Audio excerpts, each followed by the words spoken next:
One life with the fellas. One life with the fellas. Ooh, one life with the fellas is about to come on, y'all. Maybe it's me, maybe it's that, no. Maybe it did, maybe it white, maybe it black, no. Maybe it mid. I'm from the mud, I'm from the mud. I got it all from the grid, taking the red, taking the red, taking the red. Maybe it's me, maybe it that, no. Maybe it did, maybe it white, maybe it black, no. Maybe it mid. I'm from the mud, I'm from the mud. I got it all from the grid, taking the red, taking the red, taking the red. One life with the fellas. Yo, what's good, fellas? What's up? What's up? What's happening? Y'all doing all right? Yeah, man. Man, couldn't be better. Yeah, see, we got two special guests tonight, man. They weren't supposed to be here. See that? What's up? You gonna tell the people what's up? Hi, You tell them your name? my name's Kamala. My name's MK. All right, y'all told me y'all wanted to tell the people something, man. So let's go ahead and knock it out. Make sure you subscribe and like to the One Life with the Fellas What? on YouTube and What Facebook. Hit that button.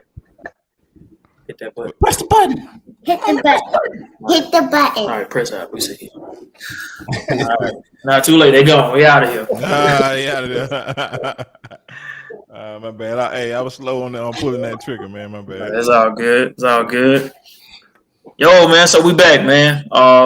Episode 4. As we've been trying to pub and get things ready for this show, man. Y'all see, we made the Facebook post about this next episode, which we're gonna be dealing with continuation, I guess we'll say, of education.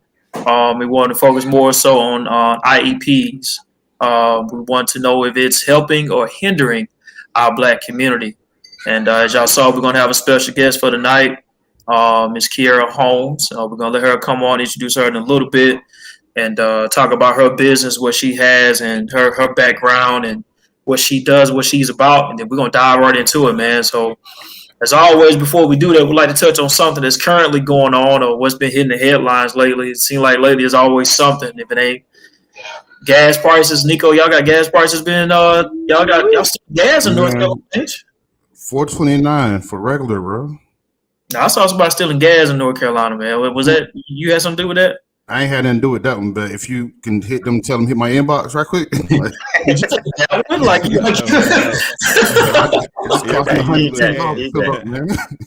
Hey, I'm afraid to get gas for the lawnmower, man. Like, man.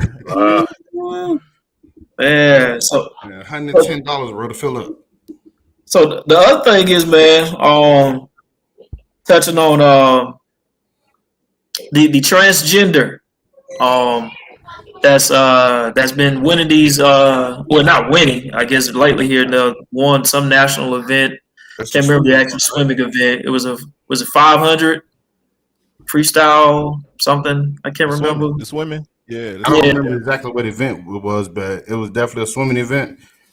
And Buddy was ranked, as a man, he was ranked number 432nd in the country. Okay. And then he identified as a woman, but he still has all male parts, and now he's number 1.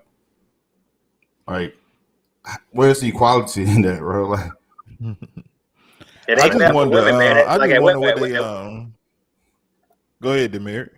I was just saying, at what point do you make it fair for the women? The people born as a woman, they don't have those same muscle capacity. They don't have the same skill set as he does, and that's not fair, man. I mean, I'm all for equality and identifying as what you want to be or whatever. Because tomorrow, I'm gonna identify as a rich white man, but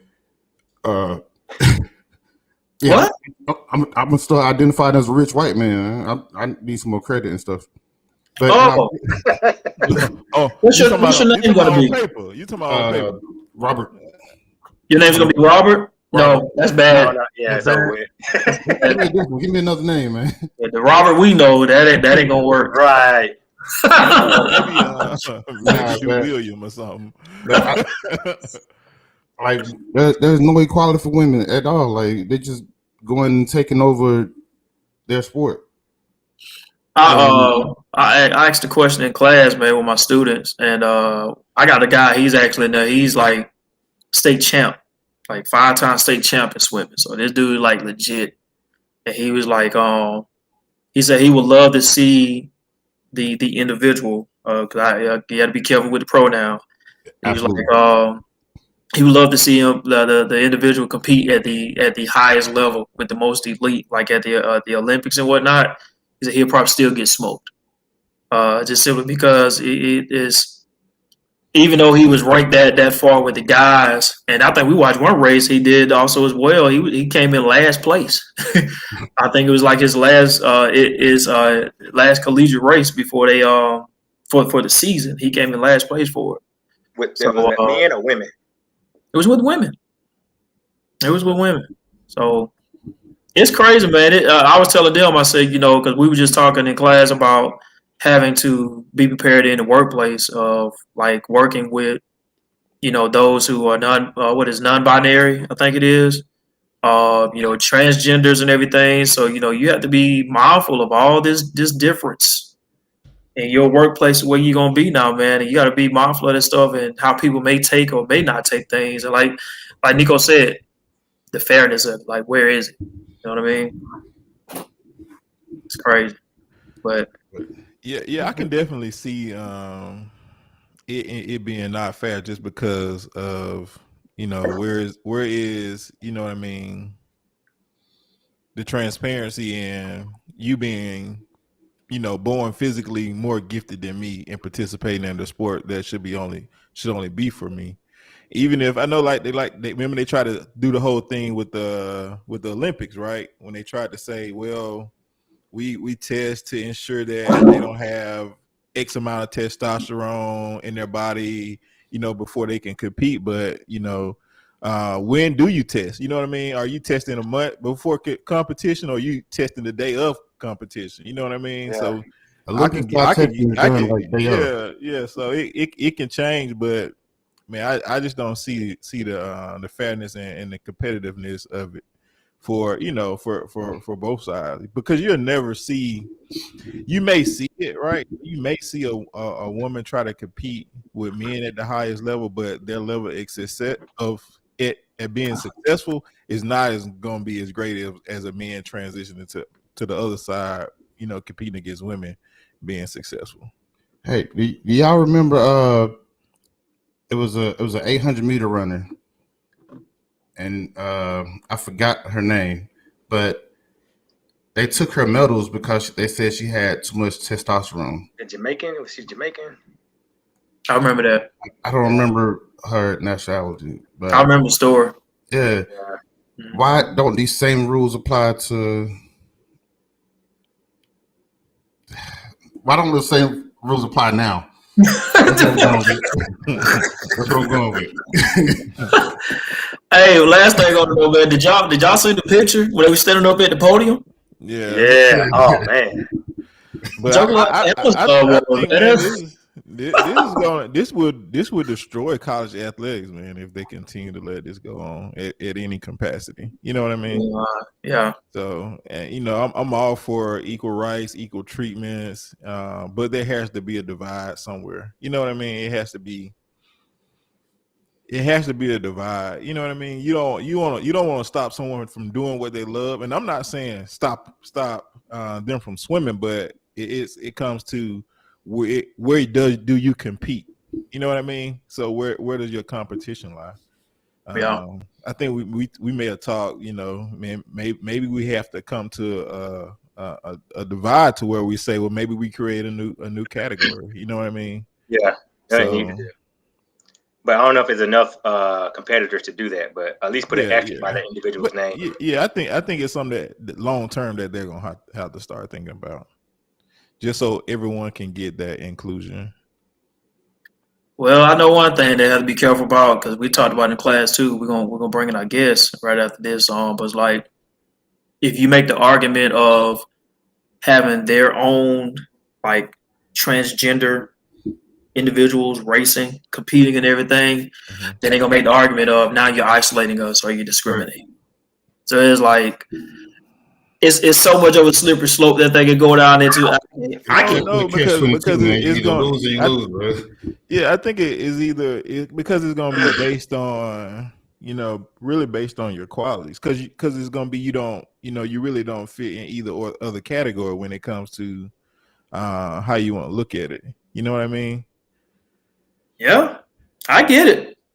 But because in competitions Absolutely. Like that, it's not a lot of time it's not solely based on your mental capacity; it's your physical ability. You know what I mean? Yeah. So when you have a physical advantage, it's no different than me going and say I want to go use steroids. You know what I mean? Steroids are illegal for me to use. To compete in competitions. So you have been granted a competitive advantage, right, to compete with this category of people. So that's unfair to them. Yeah. I get it. That thing right there, what this represent gonna rule all of it. Controversy sells. They're gonna let that joint ride on so more people can tune in and watch, and they'll care about the rest later. They'll say let the field do what it do. Man. Y'all better stop talking about the alphabet before we get canceled already. We ain't okay. All right, so I'm here for it. But anyway, yeah, man. So we're gonna bring in our guest, Miss Kiera Holmes, man. Let's get ready to bring her out the green room. She probably like, all right, y'all don't went long enough. hey, last thing, man, for the people who are Atlanta Falcon fan, which I am not. Y'all will be getting a new quarterback soon. So good luck to you. Marcus Mariota. Okay, go ahead. I wouldn't call him a quarterback. Right. What's up, Kiera? How you doing? I'm doing well. Good. There you go, Dave. Yeah, keep him up at the top. What we talking about? Trying to head on deck, man. Hey, I wasn't even gonna say it, Mr. Clean. Hey, that boy stopped breathing for a second, man. Hey, man, shoot, we gonna get you out of there. Man. All right. Well, hey, y'all. Like we said, man, we got Miss Kiera Holmes. She's gonna be our guest for this evening. I'm gonna be quiet and let her introduce herself and let the people know about who she is, what she does, and maybe then y'all understand why we have her on to help us discuss this topic. All right. Well, thanks again, guys, for having me. We're just like what they said. My name is Kiera Holmes. I am a certified special education teacher.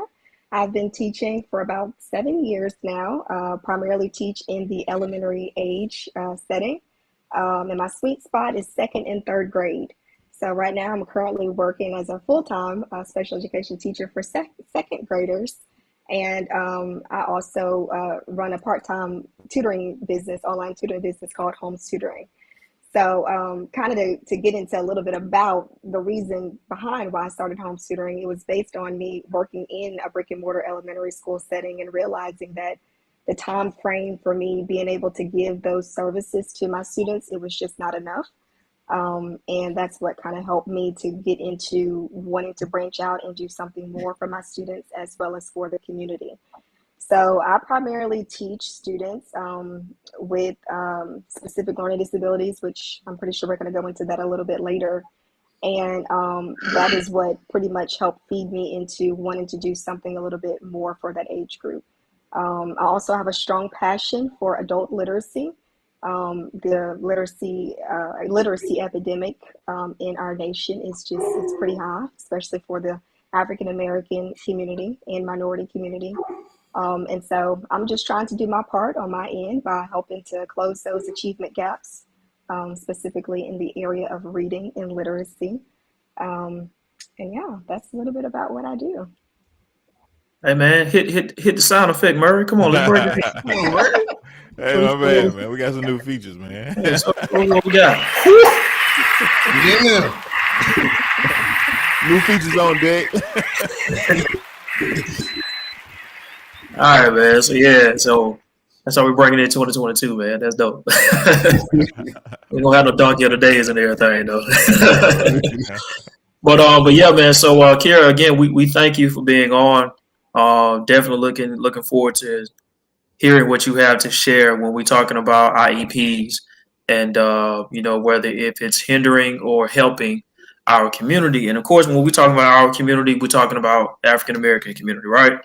So for those that may not know, could you define IEPs? You can put it in the textbook form, or you can put it, education for dummies, if that's a thing. I don't know, but just let us know what are IEPs.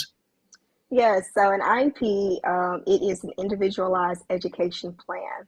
And so individualized education plan is primarily written for students. Well, it's not primarily, it is written specifically for students that qualify as having a disability according to 13 different category types.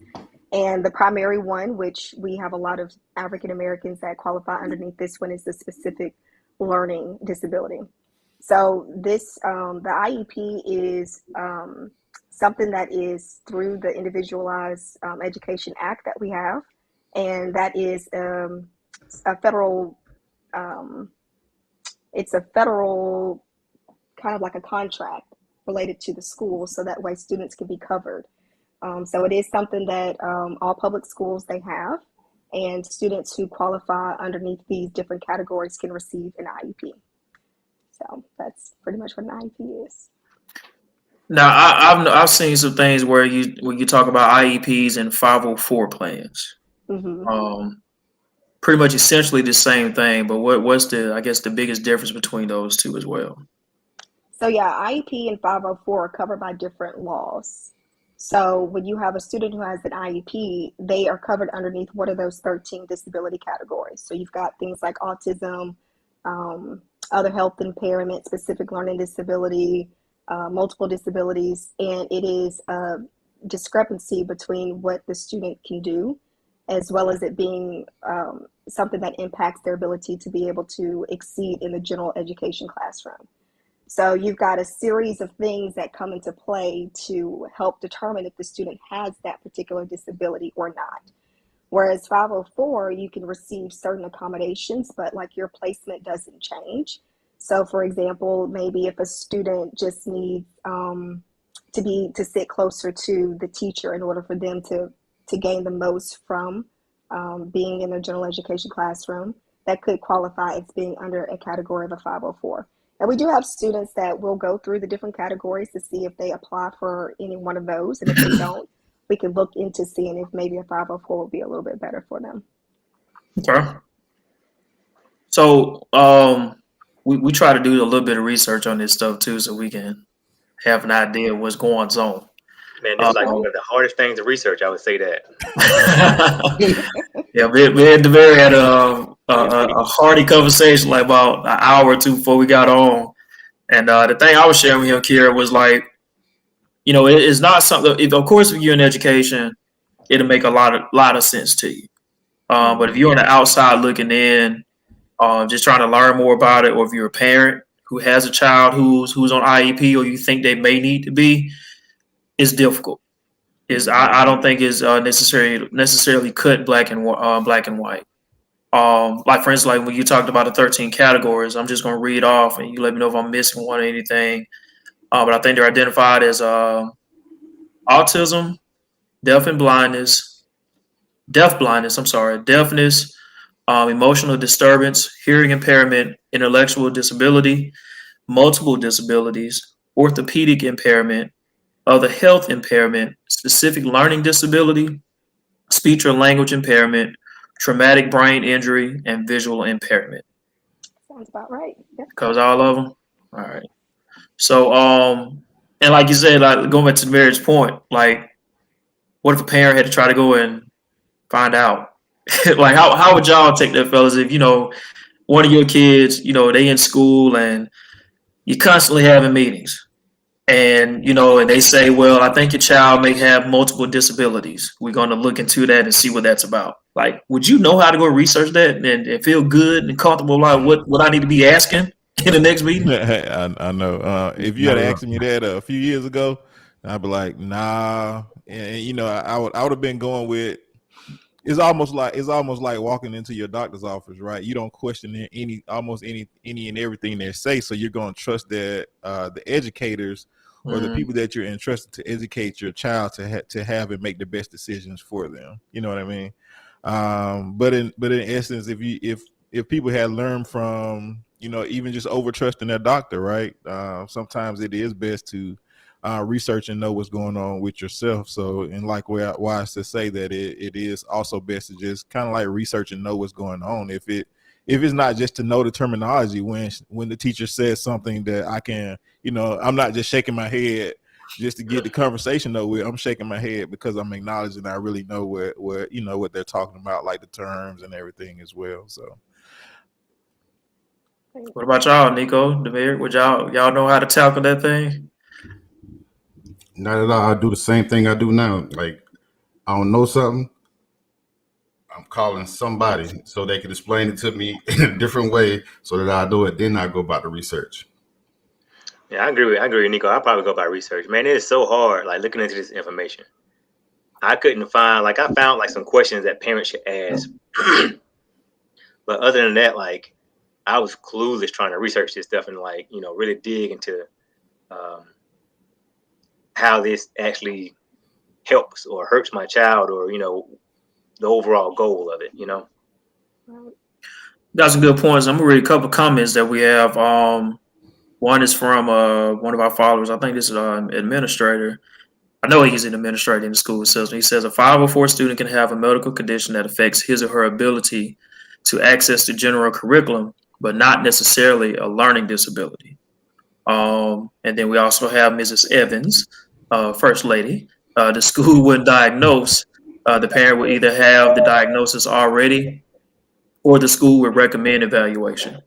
And I know from, of course, from being in the school system, and I'm quite sure here as well, we know that is a true thing.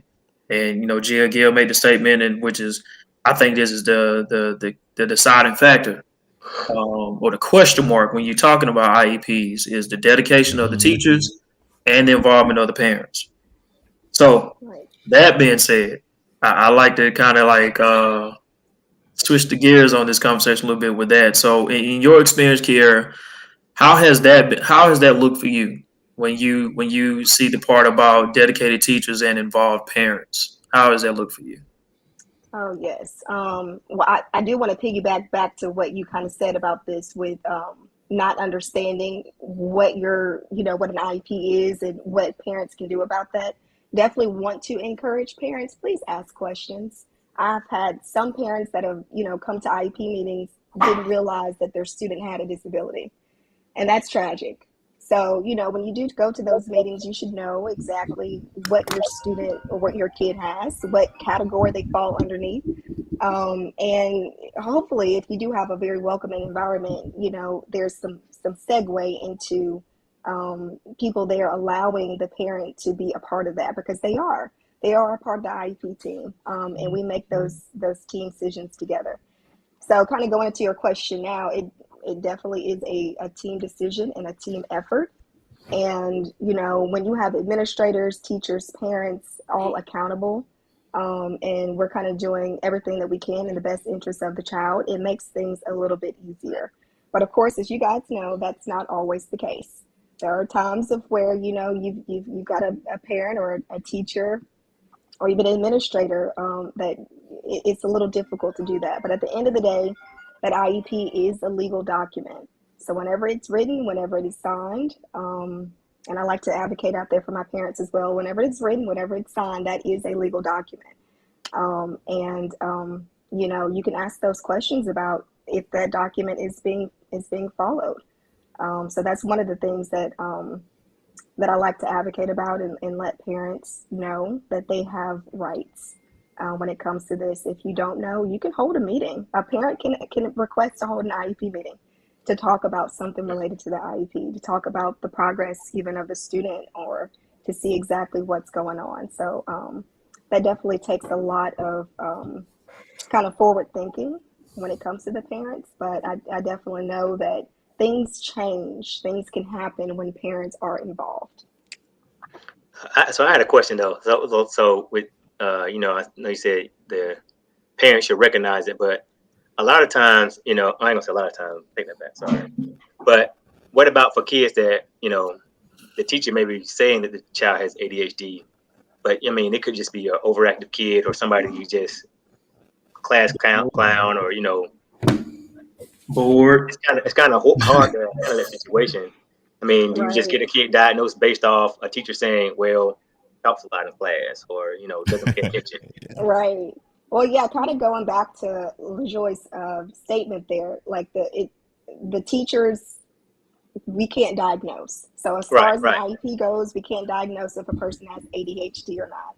That has to come from their medical provider, and we can use that information as we're going through to evaluate the child to determine if they have something that will qualify them under the category of other health impairment. That's usually where we get our students that come in with ADHD or with ADHD tendencies. They fall under this category. So if you look back at those 13 categories that you listed, Timar, ADHD is not there. Yep. So you've got other health impairment, which, that is starting to become one of those categories, like being scooped into with our ADHD and ADD students. But there's not a category for ADD, ADHD. Now, if you have those tendencies, then you could qualify underneath the area of other health impairment with other data as well. But to kind of answer your question, I do see that a lot with a lot of, students, especially of African American descent, especially our boys, that, they're kind of being pushed out of the classroom, or they're being told like you're doing X, Y, and Z, you're too loud, or you're too this, or you're too that. And so I do see a lot of those referrals that takes place because of that, but not all the time it goes through that whole process of them being identified as having a disability. So I also know that I keep seeing people saying teachers can't diagnose. Yeah, I misspoke, so my apologies. But I did read somewhere that it said something about a school psychiatrist is supposed to or can evaluate the child. Is that typically what happens, or do you take them outside? Does it matter?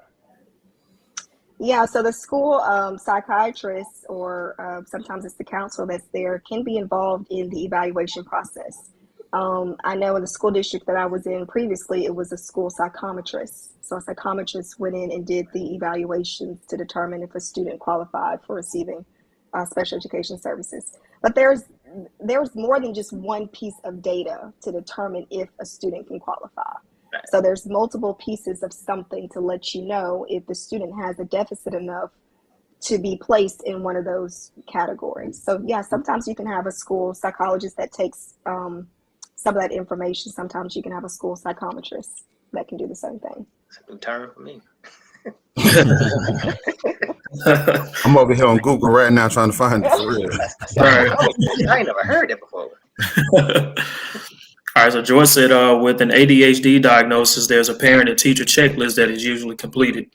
Then a physician will use those to help diagnose. So to kind of bring some more substance to that whole conversation right there. So we appreciate that, Miss Joy, Miss Evans, First Lady.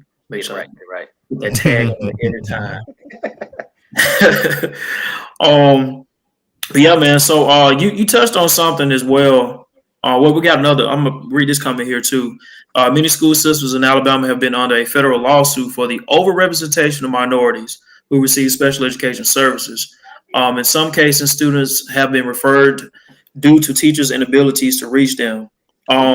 That's a perfect point. What I was just about to read off. I found something where we was just looking at researching some things, and it was an article I got it from, and it said the lack of understanding surrounding how Black boys interact with the world and a quick trigger when it comes to disciplinary and removal practices is contributing to higher than average numbers of Black boys in special education classrooms. That's why it's a passion for me. Because if I could legally tell you how many boys I got that I see in the school where I'm at and how many of them are on, like you said, legal document of IEPs, and then I've had them in my classroom, I'm like, I'm not adding up. It's not adding up. I've had I sat in on some meetings where I had a young man who was in high school. And and you can correct me if I'm wrong, Kiara. Do you have it like you say? You have a team, so you have that students, teachers, the parent or parent guardian, and the school psychologist or however you want to pronounce it, everything like that, and the whole team will be there, right? And so everybody would sit down and they will review. They will review what is the plan that was put in place for this kid. Now, Kiara, if I'm not mistaken, that review comes up every 3 years, or is it less than review? So that comes every year. Every year. Every 3 years, man. There's a reevaluation that happens every 3 years. Okay, yeah, the reevaluation. Okay, that's part. So you get reevaluated every 3 years. So I had this student who was in high school. I think it was in the 9th grade, and so they're basically evaluating what has transpired from 6th grade into 9th. And so they're reading everything on the paper, and so it came down to the question of, how's everything going? Is everything moving with the child? And like, well, we see no problems. I mean, looks like the plan is working. Everything is going good for him. I suggest we should stick it to what it is. So the parent says, well, okay, if that's what y'all feel, then I think it's gonna work. Let's move on forward. Now, notice I said evaluation every 3 years, right? So that means he won't be evaluated again until he's a senior. Getting ready to get out of high school and go into the real world. And you have this child operating on that IEP plan that he had back when he was in 6th grade. So just put that in perspective, people. We operating on a plan that I guess we're saying that his development or anything like that hasn't changed that much from 6th grade to high school. That's just hard for me to believe. Yeah. And IEP plans don't transfer to college. No. You can't take them to college with you. So that's what, for me, that when it comes to the question, is it hindering or helping our community? And I think too, what we all have to realize, or we need to realize, is that the purpose for special education is for you to eventually test out of it. So say that again. That's what I was going to add. I was going to bring that up. Have that going across the bottom, like around the whole show. Like, say that. Yes. I'm sorry, my bad. Special education is for you to test out of it. So, when you're going through year after year after year and you're having these annual reviews, we're looking at the data to determine if whatever teaching methods or strategies that's going on is working, which it should, because if not, you would have already had another meeting, hopefully, prior to the annual IEP to say, whatever we're doing right now is not working, and here's the data. What are we going to do to change this? And you can make those changes before you even have an annual IEP meeting. But for this case, when you have goals that are still the same year after year after year, the exact same goals, that lets me know that whatever strategies you're doing during the school year is not working. You need to change it up. Or for this particular student, if he's gotten to this point of where he doesn't need those services anymore, let's work on phasing him out of having those services and putting him back into the mainstream without having that category. But some of the things that I have seen is you get some students that come in and we're just kind of going with the flow year after year, and we're not going back to truly see if they continue to need those services. Because you could continue to have some type of a disability, but if it's not impacting you to the point of where you can't be functional within a general education classroom setting, you don't necessarily need the IEP anymore. Maybe we can phase you into a 504. But, I think sometimes we kind of get into that whole thinking pattern that, if you have an IEP, let's just keep it. Let's year after year, let's just keep it. And that's not really the point of special education. We want to bridge those gaps so that way you can test out, you can move on to the next phase. So I agree with you on that. Like, I would be a little concerned about this high school student. We've got the same IEP that was written years ago and there's no changes. Like, that's not okay. I know one thing too. I know Tamarcus had brought up in a conversation we were talking. So I think he said that one kid was kind of using it as a crutch because he can't fail. And he knew he couldn't be failed. So it's like his parents knew he couldn't fail. Yeah. So I mean, like, what do you put that on the phone too? Have that screaming. I'm sorry, my bad. All right, it makes it difficult, and that's why I think the question that we're asking today, is so important, because the parents do at some point have to intervene, even with the child, and say, all right, what are we doing to help you accomplish the goals to meet for this IEP? You know, to get you out of this special education class. So I'm gonna touch on something though that we got to put into perspective to that point you just made on Demir. What I've seen a lot of lately, the kids that are currently on IEPs, when they come and sit in the meetings and have the conversations and everything, guess what? That parent was also the IEP in school as well. I was gonna say that's related And to so then it's like, shoot, if it weren't for that IEP, I probably wouldn't have graduated high school, right? Or at least just I wouldn't at least graduated high school. Notice I'm not talking about anything about going to college or starting on business or anything else or anything of that sort. It just I graduated high school, so I at least want my child to make it and get there. And so, and I'm not saying that is a bad thing to frown upon anything of that sort, but people, this is a reality. And so that's why we're asking the question tonight. You know, when you have the people that sits in front of you at the table who may not necessarily have the same skin complexion, skin tone as you, but they're the ones to Bonnie's point that are trusting. We're trusting them to give us the feedback on what's best for my kid.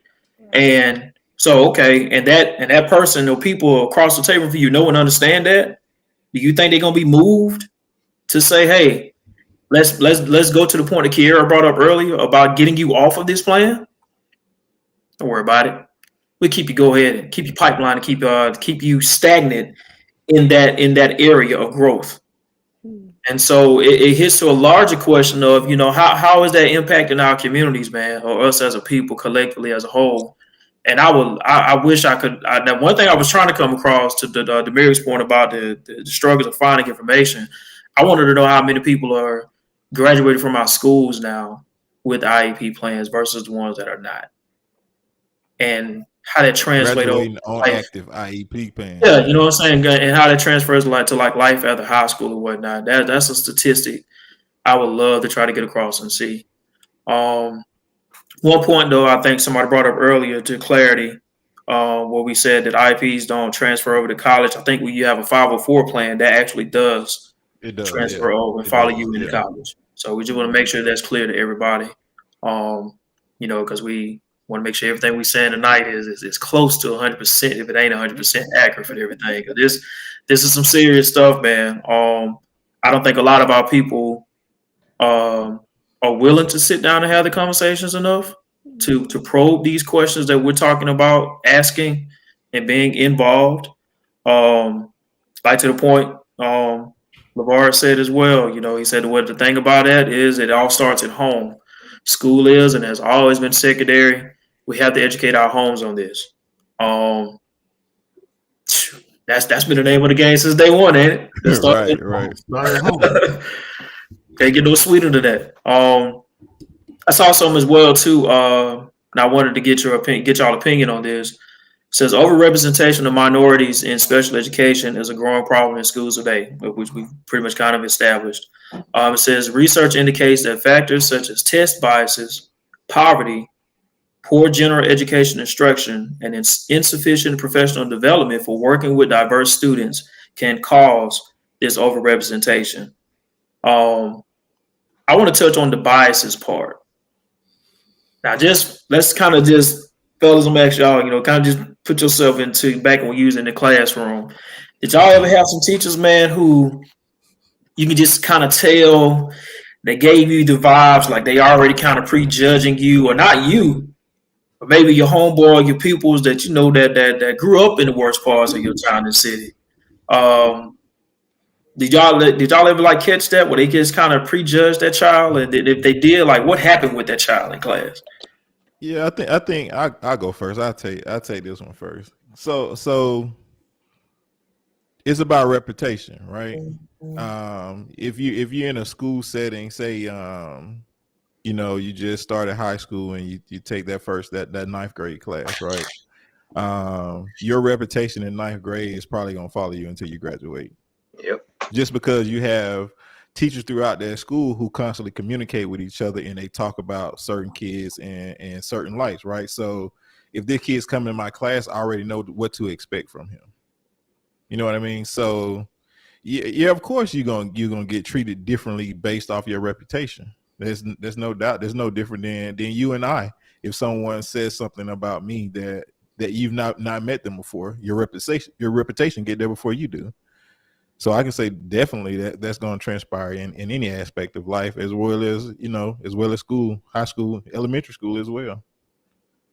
It's what I think. What's the difference is the passion for that teacher, right? To try to see some type of change. You know what I mean? Yeah, I know this is a bad kid, but I'm not gonna let that stop me from doing my job, or me trying to change this child to where his reputation is really not what they say it is. Let me get to know this child for myself and see what it really is the problem, or why someone said this prior to me meeting him for the first time. And that's hard for anybody to do as well. So I'll just say that. Yeah. I want to piggyback on what you just said there. And I think too, with schools, we've got to create that culture of where we're not allowing that transfer of negative connotations about a person before we even get a chance to meet them, because you do have those biases that come up because you've got other people saying, oh, well, this student is this, or this, be careful about this student, or be careful about this parent.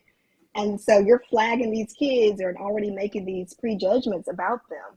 And, and I think that's a culture of a school. And in order to kind of fix that, you've got to fix the culture within that school. If we're not having those negative conversations before we even get a chance to meet those kids. Clean slate is what I like to say. Clean slate.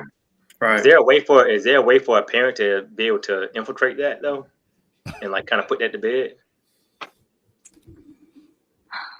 Because it is kind of tough. I mean, you kind of won't know until they're already treating your child a certain way, like day one, I was about to say that answer crickets on that question.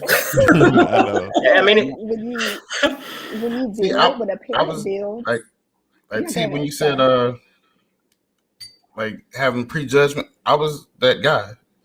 Yeah, I was gonna come to you. Like literally, I'm in honors classes, but they looking at me like, nah, this dude's a clown. He's supposed to be in here. I literally got kicked out of class every day just from prejudging. I ain't even do it. Yeah, I heard that story before. I ain't do nothing that time. I was there. I definitely got judged just because when I was a class clown because I was bored because the information was something I had known already. Like you teaching and saying a whole bunch of nothing to me, so I'm about to clown in this class all day. I want to touch on the point here. Get your thought on this. What my sister Tina says: the school zonings in larger populated areas are biases as well. They try and place children in schools where they see families in a different tax bracket. What's your thoughts on that? As far as like how that, when you kind of put all that in together, because there's levels to it. To me, in my opinion, that's one of those things that affects it as well too. And like you said, you have those pre-biases that come in the classroom setting, school. Right. I don't know too much about how they do the zoning and all that type of stuff, but I can see how that can be a factor in determining how things are done at a particular school. But kind of to go off of what you guys said, that still shouldn't negate the fact of there being positive communication between the parent, the student, the teacher, or anybody else in this case with an IEP, with that particular student or that group of people. But I can see how certain zonings can create certain biases, but I don't know too much about it and how they do it to speak too much about it. But I can see though. I'm gonna take this. Let me take this statement that Principal Thomas said and kind of like geared as a question. Says the process of IEP judgment is traced back to prenatal and early child care. How many of us have seen and I hate to say family because I want nobody to be watching. I'm like, you trying to talk about my son, daughter, but just like how, we've seen stuff as far as like, when that child is like between the ages of maybe like 1 to 4, and you just see how they operate and move, and you can just sit back and say, that just gonna be hell when they get in school. You know what I'm saying? I'm glad that we sat back and just watched that because he's right. A lot of this stuff we're talking about behaviors in classrooms and everything, it does starts back from that prenatal and early child care. But like, have y'all ever seen that, man? Like, you just sat back, you ain't judging, but you just see like, bruh, like, hey. Absolutely. Yes, I've seen that. Like they say, with the kids with the silver teeth in the mouth, they'll be the Their parent might have been a little intellectually challenged too, so the kid might grow up the same way. Apple don't fall far from the same tree. How's somebody gonna teach kids if they intellectually challenged? I got you. but I do think a lot of those, some have habits, I would say, can't be broken at home that can prevent maybe some type of classifications as well. But it goes back to our point, right? It takes work as a parent, right? So you got to work on it as a parent and doing certain things. Another good point. We're about to deal with these kids who have had an iPad in their face since infancy. Ooh. Now you get into that adult literacy and everything, right? You know what I mean? Like how that that's a pipeline of a whole nother level of problems and issues. Man, that's tough in itself right there, man. That's a whole nother show. That's real, man. You know what I'm saying? I know I've been at fault as a parent sometimes. They like, get the phone and go on there, do what you need to do so I can chill for a second. Then until that clock click, you like, all right, they've been on there a little bit too long. Let's go and get interactive and engage in some things. And I think we may have all have been guilty of that at some point, at some time. Maybe I don't know. It's just me. I'll take that. But I'm still guilty. I only see my kids when I get home. You ain't seen them yet, huh? I see them when they get hungry. Right. Yeah. But it's like I said, those are things, man, that are real, man. It adds on to another level of it. A question I want to ask y'all, because we've touched on, and Kiara have said it as well, even in her introduction and in the explanation of questions, she touched on the fact of Black boys, or the ones who kind of like are being in this classification more than any other. Do y'all think there's a specific reason why? Nico, I would love to hear your answer first, man. Why you had to come to me first? You didn't give me time to think about it, man. Good, man. I don't want you to think about it because me and you don't have too many conversations about these things and other platforms or different areas, but it ties into the same stuff. Absolutely, I think the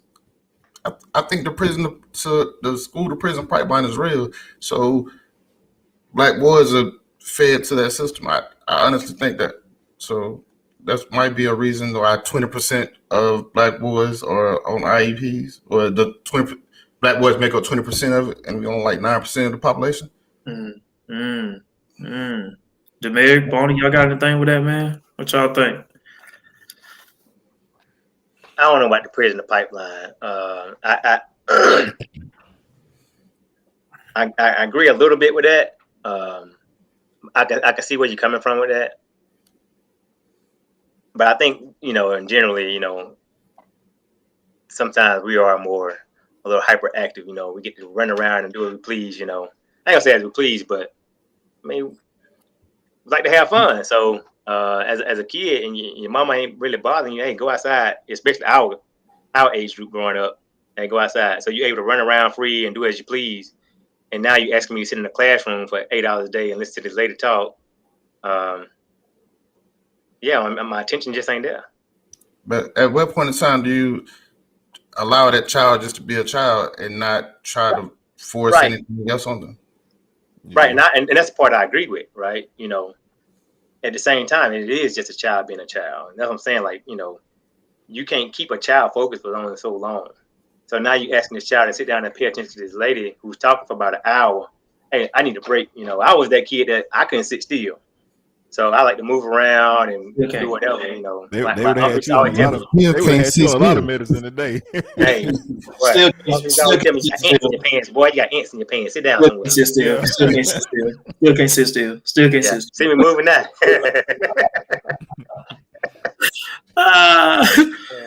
Martin, what about you, man? That's a tough question for me, T1, and I'll tell you why. I think, to go to, Nico and Demeric's point, it is, right? We all know that education is essential to our success in our society, right? In order for you to get a good job, in order for you to make decent living wage, and I do say living wage, so you're not gonna become a millionaire working every day. So in order to make, get a decent job, make a living wage, and just to even know the important stuff that's going on around you, you need to have a certain capacity as well. You know what I mean? So to say that people who look like us are going to go throughout their whole education career at a high school, I'll say at a K through 12 level, potentially being on an academic IEP or 504 plan, which limits them in the capacity to not know what their counterparts would know when they graduate, hinders us tremendously going into becoming an adult, right? So it does, accumulates to a lot more imprisonment for young black male. It does attribute it to poverty in our community as well, just because education is so key and important, and people need to realize that. And to have your child on the IEP and just to say they're going to be passed along, and it's not going to be my problem to try to help educate my child or to do my part at home, because once they graduate, they're not going to be my problem. You know what I mean? But you're creating a societal problem, right? You're creating a chain of events that are going to keep going and keep going and keep going until somebody says enough is enough. Let's stop this. Something needs to change. And it starts with us, right? It starts at home with us. Kiara, did you have anything to add? I'm going to go to these comments here in a second after that. Boy, they landed thick. I like that, man. Can't hear you, Kiara. You don't went mute on us. iPod went out. No. Oh. Might have to reset her. Right.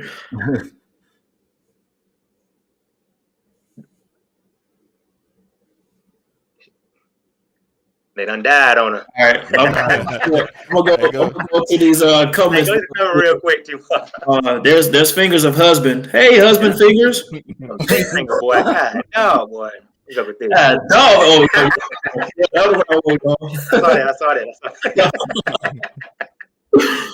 So I'm gonna go to these comments, man, real quick. Miss Evans, First Lady, she did say she put in some links and referring to the plans for IEPs and 504s. So I think was that on the YouTube side though, or were they on Facebook? I'm not sure. It might be YouTube because she's on YouTube. Okay, so either way, we'll definitely try to make sure we transfer those over to Facebook for those who may not be watching or following us on YouTube as well. We had another one that said. Says, I love my sisters to death. They said, we have to understand by treating our boys while they are babies as too cute to be touched or told what to do creates a big issue. As a black man or as a black male, I've come to learn that the black male has always been a threat to society because of the gender and race. We as black males are smart and well capable. There's a ton of historical data to support this. As a community, we're failing our kids. Now, when you're talking about landing on thick, that's landing on thick, right? And I agree with LeVar's, man. That's something that is a whole nother show. Like real talk, that's a whole nother show of like. You could dive into some of that now, though. Yeah, it's true, because the point he made was what my thing is with it when I asked the question. Because it's levels to it, right? Like Nico said with the prison. Education system with the pipeline, the prison thing, like what Murray touched on as far as like how education is a factor, but you have to also take into like that whole thing about poverty, right? If I'm growing up in this area and all I have seen is what I see, then I'm educated on that.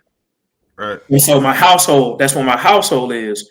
And so when you have people who are at the seats and at the tables who can strategically keep people in a certain area for the majority of their life and have that cycle repeated. I mean, it is what it is. You know what I mean? So, like I said, whole thing of telling our kids to go to school, get good grades so they can get a good job. All they're doing is just repeating the cycle over and over because you just going to school just to get this job. And like you feel like this is the only way that you can actually get ahead in life. But you're really not, because school is literally designed just for you to get that job and continue the same mindset. Like, think about the bills and the lines and everything else that you do while you're in school. It's just training you to be a great employee. All right. Kiera, are you back? Can you guys hear me okay? We can. Yeah, welcome back. We're gonna make sure mother-in-law know that we all joke around like that. She about to come through the Facebook. Y'all see that? Wait a minute. You know what I'm saying? Roll time, Miss Vicky. How about that? All right, I'm sorry. Back to the show. All right, so Kiera, the second. So Kiera, I mean, you know, like I said, what's your thoughts on that? You know, as far as what we were just discussing and everything. Yeah, so I think that's kind of a hard question to answer, and it really is, because I like to try to think the best about people, give them the benefit of the doubt, but at the end of the day, you know, some people will just be people, and there's a lot of power within what a teacher can do. Right. And you know what they can put down as your grades, what they can, you know, who they would prefer to be the person that's top of the class. I would assume that people would not do that just for their own personal integrity. But I can see how, especially back in the day, especially 60s, 70s, 80s, of how that was used to promote the, you know, just not having the Black male to continue to advance. I can see how that can be an issue. I can still see how that can be an issue today. But then again, you know, with best practices and professional development, we would hope that teachers wouldn't do things like that to not advance a person just because of their skin color. But at the end of the day, that can be reality. I don't know the correlation between that and, you know, prisons per se, but you know, if a student doesn't obtain the things that they need to do with their education, it does impact them. It impacts their future. It impacts their ability to even be accepted into universities if that's something that they want to do. Also, with parents that don't understand IEPs when students get into the high school range and know that those credits, they count. So you could be going throughout 9th, 10th, 11th, 12th, and 12th grade on a certain IEP that you didn't know that it wasn't this pathway to take you to graduation for you to be able to go to university, and that can hinder you. So, yeah, that's a tough question. It's a tough question.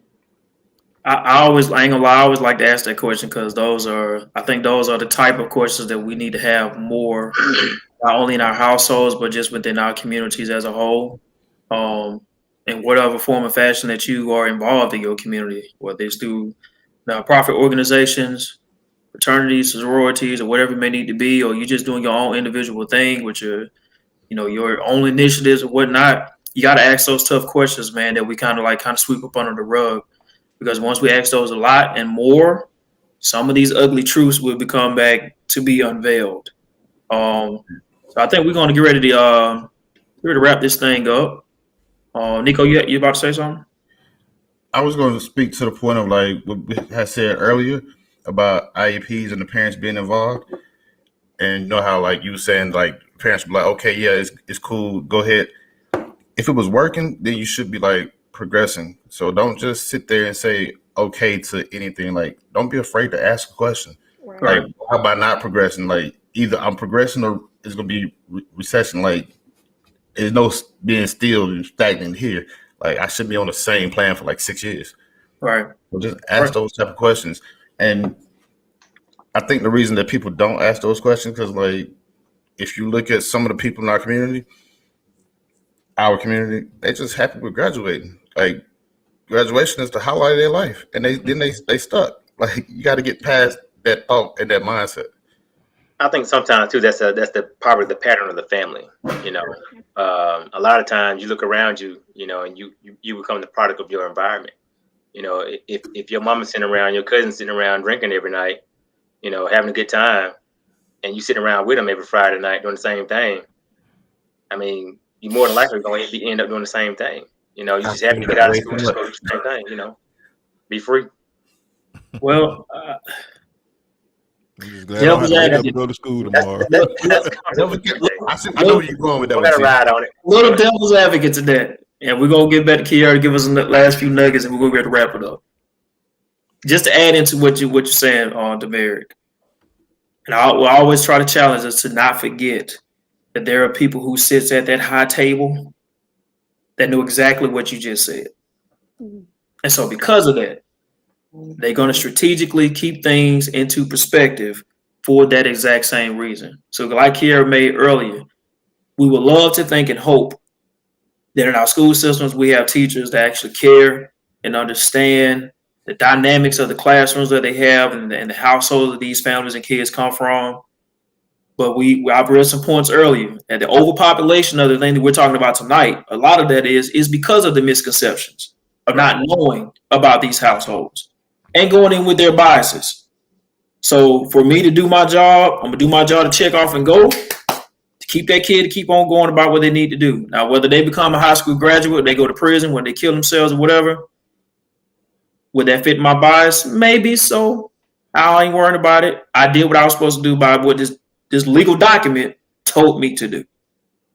So, like I said, I agree with what you're saying. I just don't want us to, as a people, when we talk about our community, to forget about that one part as well, which ties into what we've been talking about. Ask the questions and communicate and put more information like this out so we can know how to ask the questions. All right, so Kara, you want to give us the last few nuggets and we're going to wrap this thing up. Yeah, so definitely I agree. Building a good communication between parent and teacher, that parent and special education teacher, I think is critical. It's key. A lot of times, once your kid progresses to the next grade level, that special education teacher is probably still in that same school. That's so right. You've got a couple of years of where you're still in that same school, of where if you built that rapport with that special education teacher or that IEP team that was in that grade level, it can carry on into the next grade level.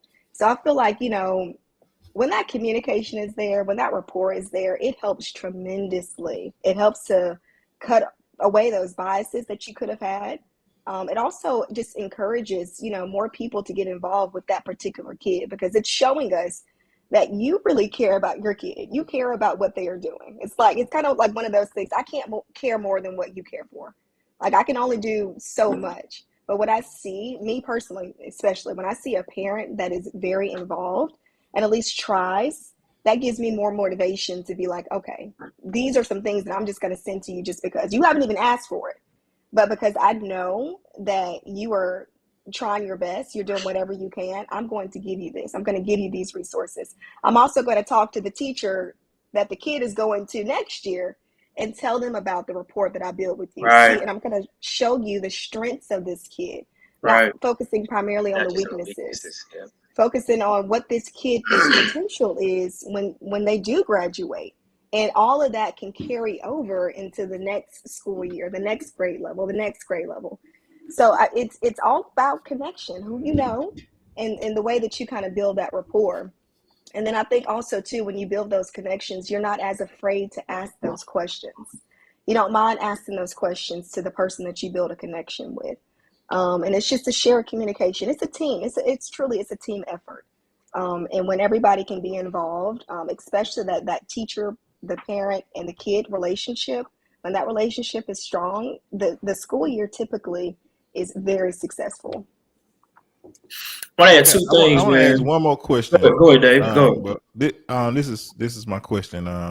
Do you know what level of oversight there is over sort of like the 504 and IEP plans? Is that kind of like consistent, like within the local school system, school district, or what level of oversight is involved? Because I know we gave out a bunch of stats to say, X percentage of students are Black males versus females or any other race. So what level of oversight is provided, and at what level does it exist within the school system when it comes to special education?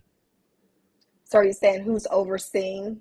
Yeah, who's overseeing that? Like collecting that data and seeing like, okay, I do notice that, these student makes up 80-90% of the SPED population, right? Like who's analyzing that data to say, what do we need to do as a school district, or what do we need to do as a school or at certain levels to say, let's go in and look at this as special education program in this school or in this district, and maybe we need to change our curriculum or change something to kind of help get some of these, like you said, test some of these students out of these positions. Right. So I don't know exactly who it is that collects the information to tell you the percentage of the students that are in certain populations, but I do know that school districts get that information.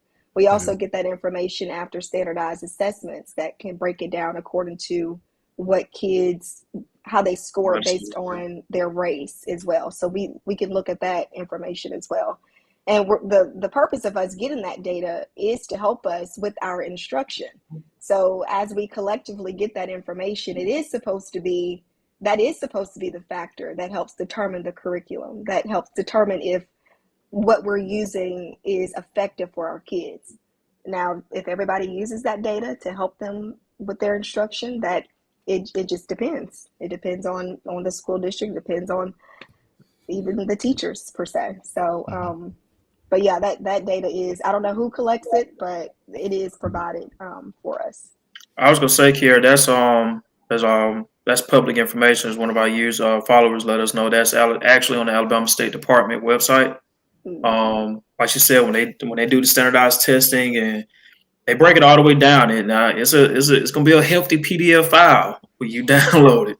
So you need to be, when you have a little time carved out, to sit down and know where you're gonna go and try to find it. Because, and again, when you're talking about trying to go and find some information like this, you got to be someone who has a mindset of a purpose to go and look and find it, right? Like anything we want to go and research, we're going to take our time and detail it. Our mind is kind of open to where we want to go. So let's think about the common household that we're talking about, who's mostly affected by this. The families, like we said, probably low poverty income or whatnot, or whatever parents may have graduated with IEP plans and everything, and you telling them to go to the Alabama State Department and look for something. Okay, they find it. They click that file and download it. That thing say 68 pages. Right. They don't understand. You're right. I would do that too. You might send me over here to pull this document on the what? That's it. It ain't gonna work. You know what I'm saying? So, I did want to touch on something else, man. Some vital information in addition to what we was talking about tonight. Lavaris also said check out the Literacy Act of 2019. It clearly defines what could prevent the pipeline from school to prison. Keywords: prevent pipeline from school to prison. And I was also going to say too as well, check out the Southern Poverty Law Center. Go to that website as well. They have a lot of information on there too when you're talking about the whole pipeline from school to prison, and just breaking down how the demographics and the biases and things that are out there are for certain demographics, or the ones that we're talking about in particular.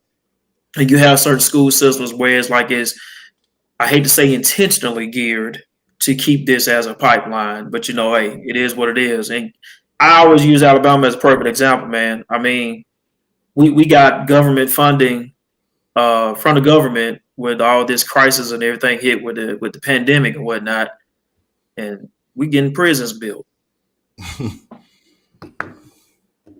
Like literally, let that marinate, man. You know what I'm saying? Like they use the money to, to not focus more so on the education, the things to kind of help close some gaps, because we've had kids who've been at home for about a year or two. It's another factor that going into what we're talking about with literacy, and if you're on an IEP plan and everything like that. And instead of you putting money to put out more resources to have our teachers to get better professional development and whatnot, to better serve the kids that we serve, we build additional prisons. Hey, speaking of that, are there possibly any grants or anything like that could that a child could take for tutoring that the school provides? The school provides anything like that they can do outside of school?